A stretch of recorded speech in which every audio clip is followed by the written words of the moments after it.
How to view your academic plan. First, go to My Lasell and then click on Self-Service. Once in Self-Service, go to Register and then Academic Plan. Now you will choose the program. Here you will find the academic plan for your program.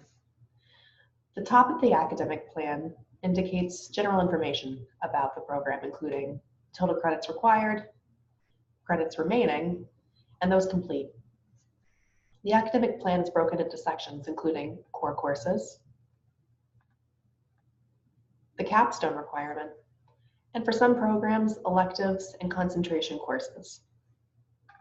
The icons on the left under status indicate the status of the course. For instance, an hourglass indicates the course is either in progress or has been actively registered for. A check mark would indicate the course has been completed. A yellow triangle would indicate there may be a problem with the course.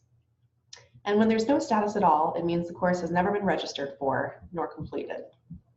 If you'd like more information about when these courses will be offered, simply click on the magnifying glass. Then you will see a listing of when the course will next be offered in the current session. The academic plan is a very convenient and useful tool to confirm your academic plan and progress for your program. If you have any questions, just reach out to your academic advisor.